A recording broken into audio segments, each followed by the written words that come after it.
Hello everyone, Susan Biggs here. Welcome back to 5 Minutes of Peace. Today we bring you Dr. Vandana Shiva, physicist and social activist. She was awarded the Sydney Peace Prize in 2010. Nearly 40 years ago, Dr. Shiva started the Research Foundation for Science, Technology and Natural Resource Policy, an organisation devoted to developing sustainable methods of agriculture. Her latest book is Reclaiming the Commons: Biodiversity, Traditional Knowledge and the Rights of Mother Earth, which lays out the scientific, legal, political and cultural struggle to defend the sovereignty of biodiversity and Indigenous knowledge. So settle back to have 5 minutes of peace with Dr. Vandana Shiva.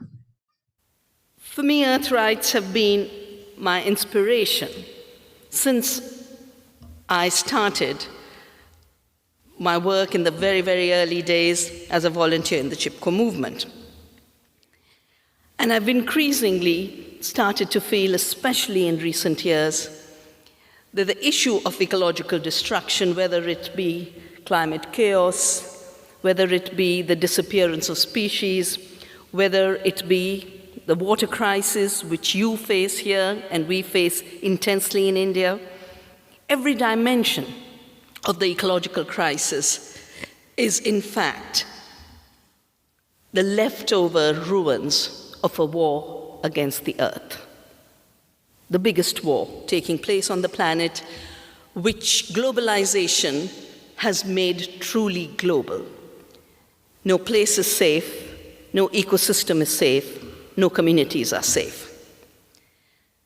This war has its roots in an economy which fails to respect ecological and ethical limits, limits to inequality, limits to injustice, limits to greed, and to economic concentration.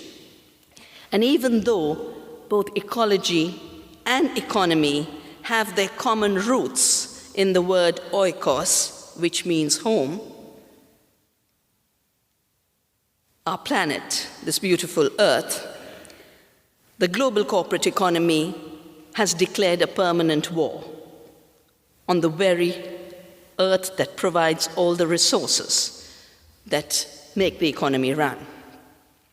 The means are instruments of war, both economic and technological.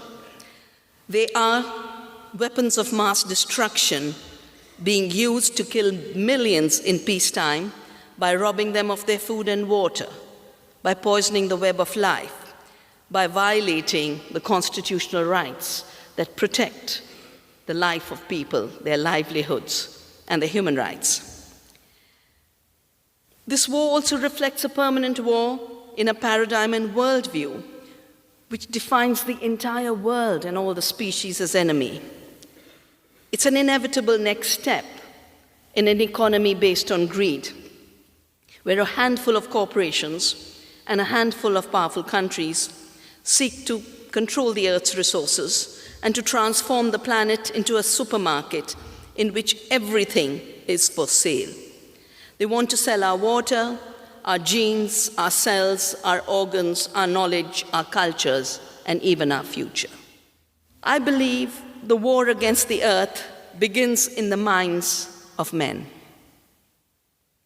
And I mean men.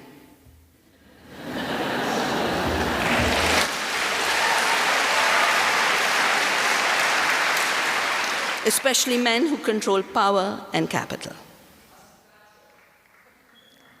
Its seeds were sown when the living earth was transformed into dead matter to facilitate the raw material grab for the Industrial Revolution. Reductionism replaced holism. Monocultures replaced diversity and complexity. Raw material replaced a living, vibrant earth. Terra Madre became Terra Nullius. Making peace with the earth must begin in our minds by creating more rich ways of thinking about the earth and inhabiting her in peace.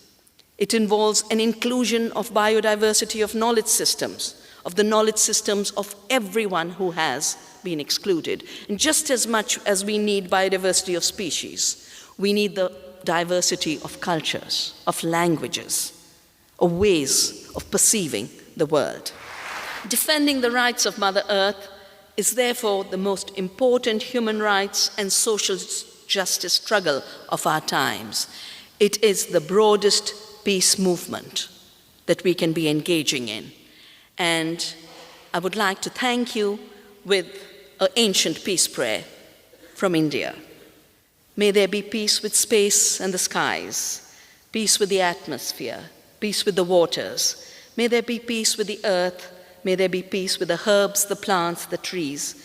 May all divine beings pervade peace. May the peace that pervades all creation be with you. Thank you.